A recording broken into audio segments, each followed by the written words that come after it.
All right, so we are at the end of our series on the Brahma Viharas and rationality. And so tonight we're just going to talk about taking everything that we've done up to this point and kind of putting it all together. And it's actually a fairly short conversation because you've done all the stuff leading up to this point. So it's just a matter of making it all kind of flow together. But one thing I want you to be kind of especially aware of is the concept of jhana as it appears in our work with the Brahma Viharas. So jhana, as many of you know, means meditative absorption.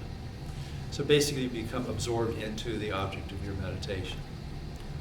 When you're just meditating on your breath, jhana takes a lot of different forms. Sometimes you get deeper and deeper jhanas. This is a little different because of the way you're engaging your thought processes in the action of meditation, but you'll still have meditative absorption occur.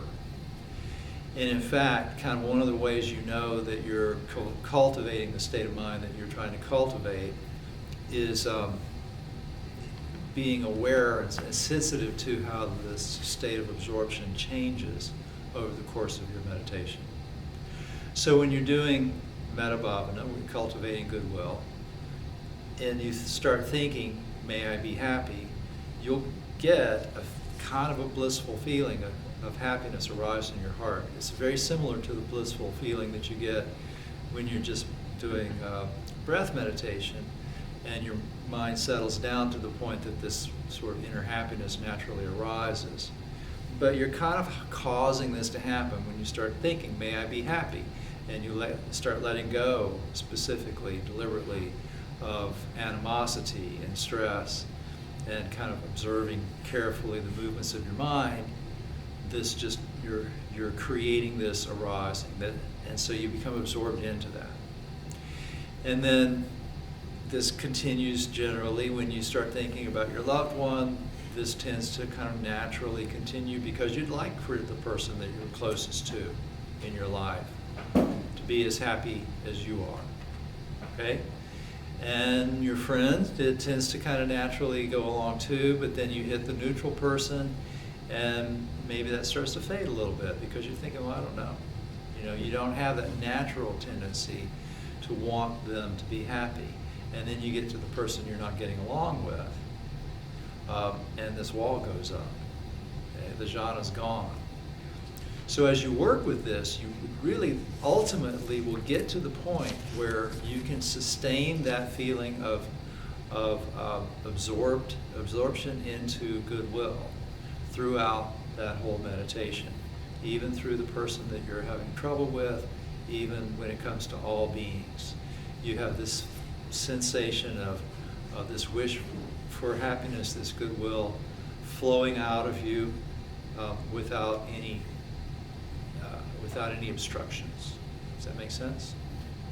So this isn't going to happen overnight. If you've just started working with these meditations, this is probably not happening yet, but eventually it will if you keep at it. And it's not always going to be that way. You might be real good at it for a while in terms of that absorption staying constant, and then something happens, something change, and you'll find that it'll be difficult for you. That's really okay. It's all a part of the process of cultivating these states of mind. So, as you know, we begin by cultivating goodwill, and then we go to compassion. You go from may all beings be happy to may all beings be free from suffering.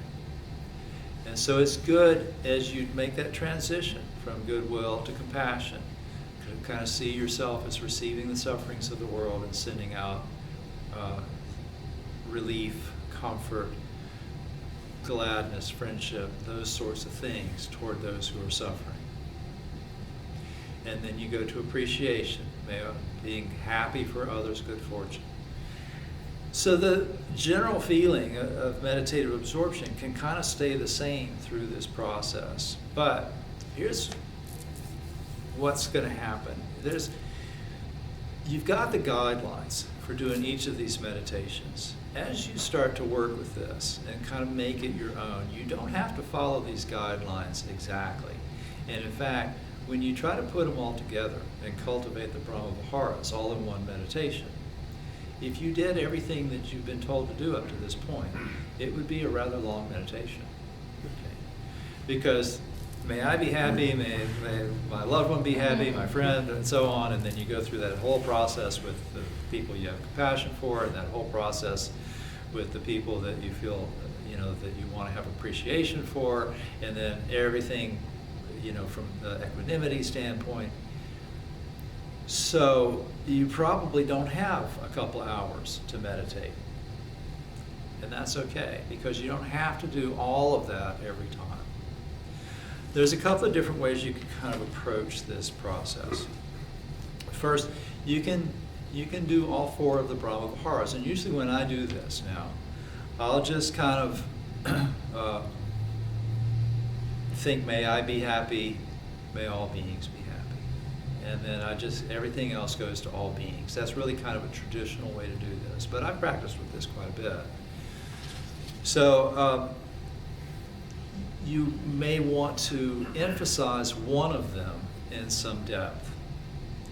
So for example, let's say you've noticed that you need to cultivate gratitude more, or you've noticed that you're feeling resentful of people who have good fortune that you don't have, and that sort of thing. So you want to work on that one a little bit.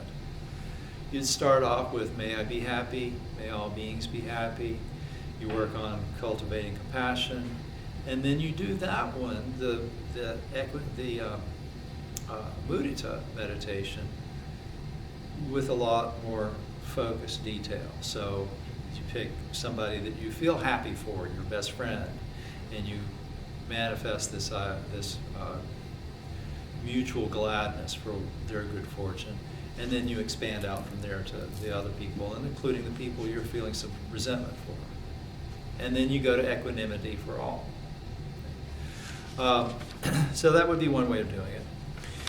You go straight to all beings and just kind of work through that all the way through. So may all beings be happy, may all beings be free from suffering. That's kind of nice for working with concentration and just kind of generally working with that intention to have that attitude toward others. Probably the way that I think is going to be most useful to most people most of the time is to start with metta bhava, just as if that's what you were going to do. Cultivate loving kindness. And then from there, see what comes up. And bring these other attitudes toward what arises. And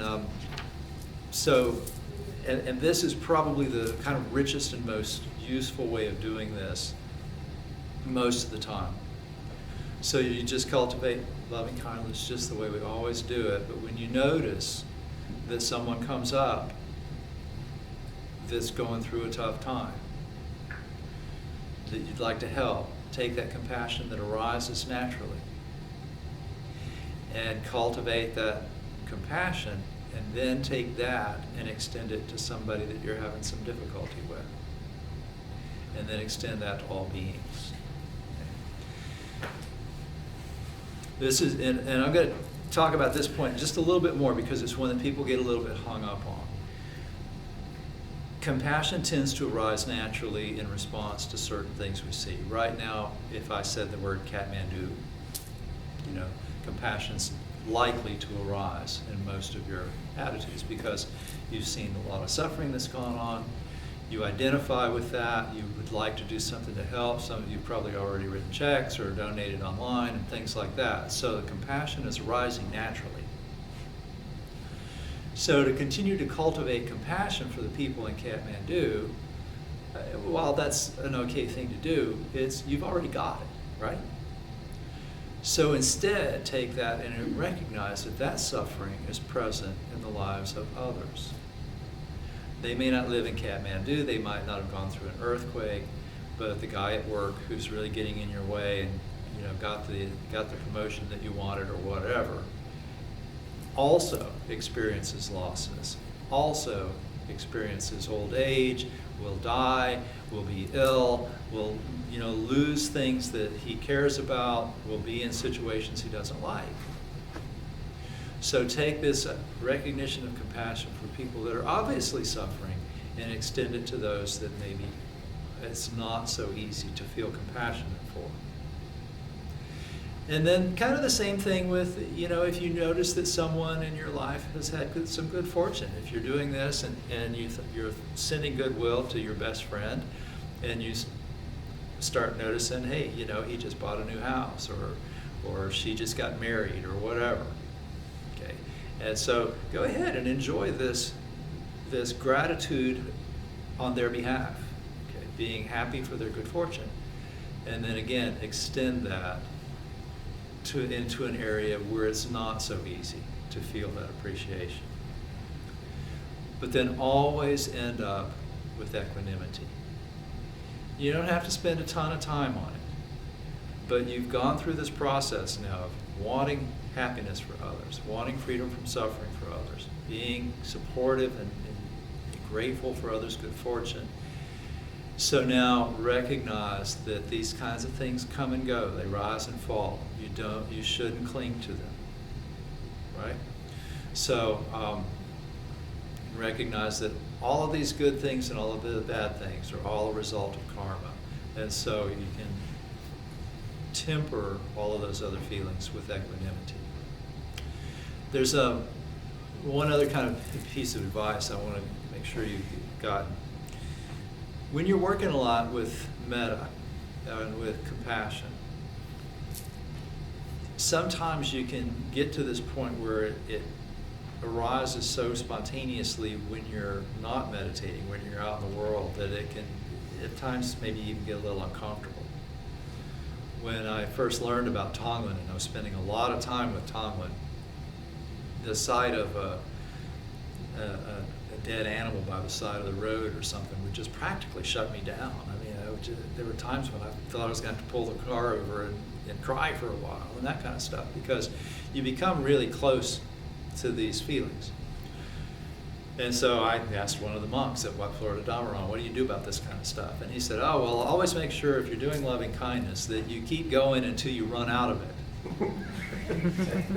Which is not exactly what he meant, I don't think. I think what he meant was, don't keep sending it out when you end the meditation. And you'll actually read this in some instructions once in a while. People will say, keep sending it in all directions until you end the meditation. Stop doing it before you end the meditation. It's there for you when you need it, but you don't want to be just sort of dripping with loving kindness everywhere you go. It's just a little weird. And the same thing with compassion. And again, when you notice that this kind of thing comes up, and this was his second word of advice, go on to equanimity. So when you finish the meditation, make sure that you finish in a state of equanimity and awareness that good, bad, pleasant, unpleasant, all those things arise due to causes and conditions, and they're all going to change. So that when you see the hurt animal or whatever, and the compassion arises, you're not going to freak out about it, because it's going to be tempered by this understanding of this little deeper reality. Does that make sense?